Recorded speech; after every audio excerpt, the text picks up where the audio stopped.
Right now on 10 News at 11. From roaring flames. It's raining ash now, actually. To rain and thunderstorms. Mother Nature blasting Southern California. We're tracking the firefight up north and the chances for more weather-related problems across San Diego County. But first, 10 News begins with breaking news. The night sky lit by an orange glow. The Tinaja fire burning in Riverside County has exploded in just the past few hours to nearly 1,000 acres. People living in parts of La Cresta have been told to get out while they still can. Good evening. I'm Steve Atkinson. And I'm Kimberly Hunt. This fire started about 5 o'clock this evening and quickly grew because of the winds. CAL FIRE crews from San Diego are there helping Riverside fight it. 270 firefighters in all are on the front lines. We have team coverage of the firefight tonight, beginning with 10 News reporter Laura Acevedo in La Cresta. Fire actually started on the other side of this road late this afternoon. Then it jumped the road. It ended up burning on this side. Firefighters have been putting out hot spots all evening. From above, the Tinaja fire lit up the sky at sunset, the flames visible from miles away. Growing quickly as crews tackled it with water and retardant drops. Crews on the ground working to protect homes. Joan Willard was house sitting for her sister when she got a phone call. She said, "I hear you have a fire," and I turned around and looked out the back window and I saw the plume of smoke. The cause of the fire is still under investigation, but Melissa Parker says she noticed when it started. We had a huge gust of windstorm. We went outside. We were trying to secure everything outside, and then the power went out. As crews work into the night, the fear is the wind. I'm on alert. We've got 2 animals at the house, so I'm just kind of going to gather a few things, and if in fact we do have to evacuate, then we'll just go. And the possibility that if it does happen, there are only a few roads in and out. It's pretty scary to be up here and knowing that you can get locked in. And this orange glow that you can see behind me, just down the hill, there are homes that are under an evacuation warning. Of course, the fear into the night is that the fire will move downhill. Homeowners down there on standby in case they need to leave. Reporting west of Murrieta, Laura Acevedo, 10 News. And this Google map shows where the fire is burning. It is off the 15, near the 215 between La Cresta and Murrieta. There are mandatory evacuations for everyone living along the trail circle and for people living in Copper Canyon between Clinton Keith and Murrieta Creek. And meteorologist Angelica Campos is tracking the conditions for firefighters that are battling this fast-moving blaze.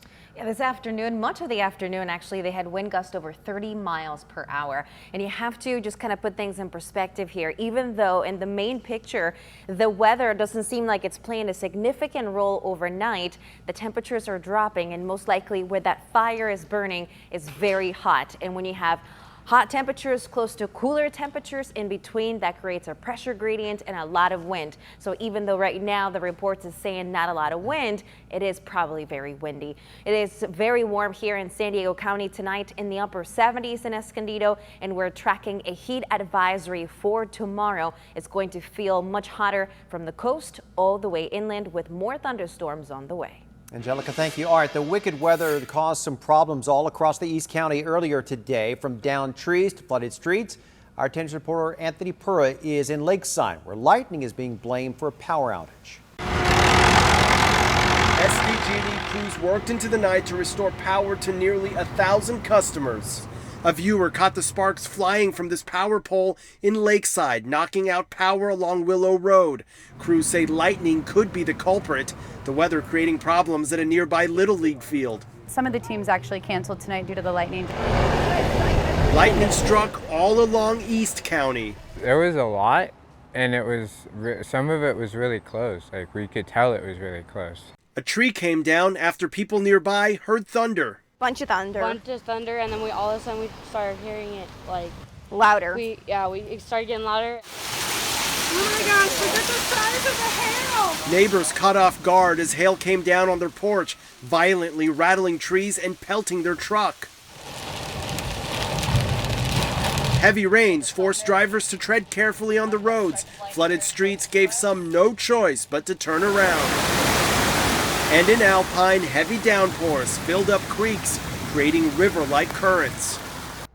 That was Anthony Pura reporting. The wild weather is not just hitting the East County. Residents all across San Diego felt the rain and heard the thunder. Lightning! I just saw the light! That was close. A young 10 News viewer in Del Cerro got quite the thrill while storm watching outside in his backyard.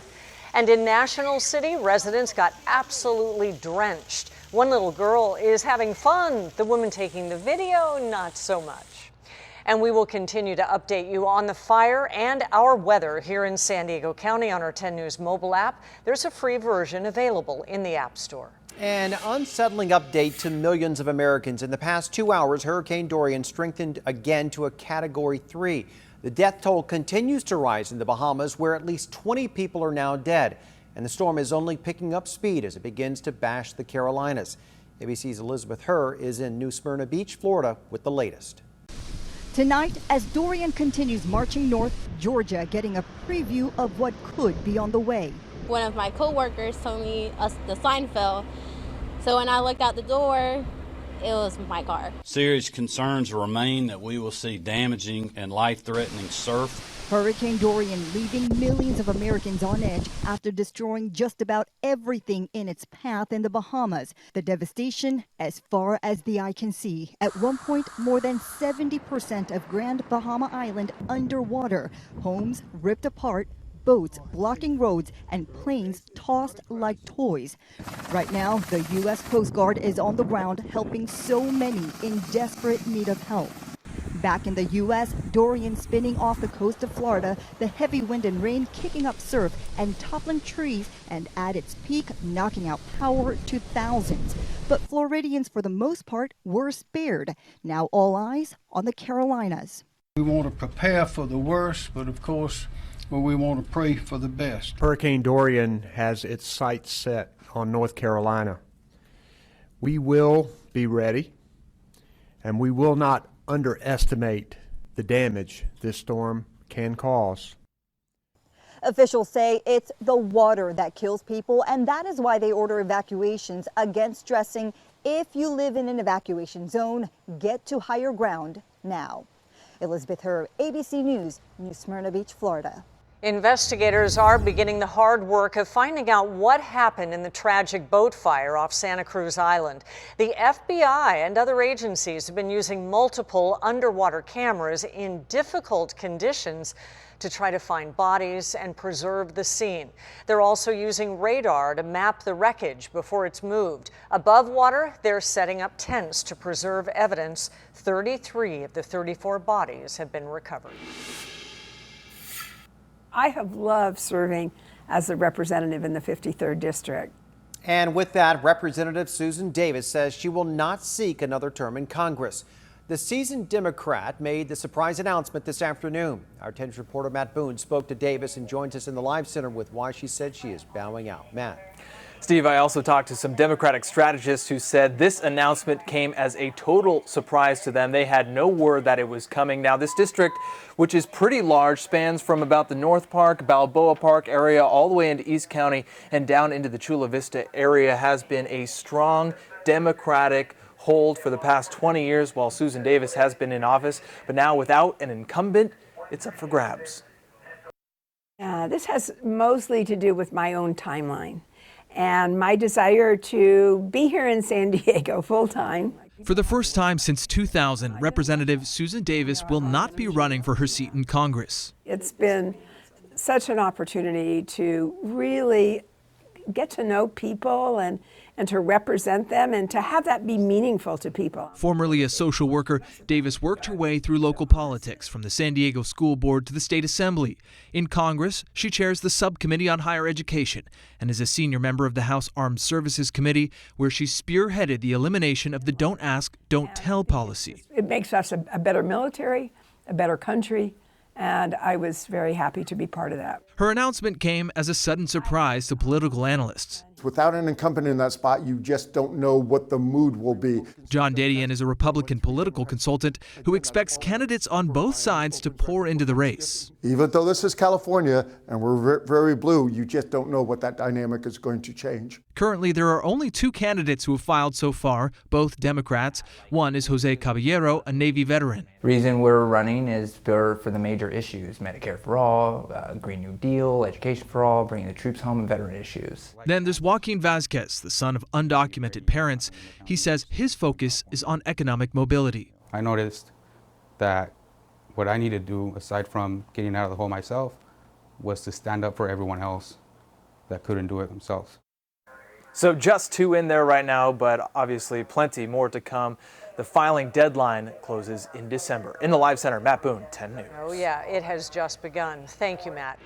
China announced it will begin another round of trade talks with the U.S. in early October. Earlier this week, Beijing filed a complaint against the U.S. at the World Trade Organization after tariffs on $300 billion worth of goods kicked in on Sunday. That includes everything from diapers to shoes to smartwatches and televisions. China says these tariffs breach agreements reached at the G20 summit.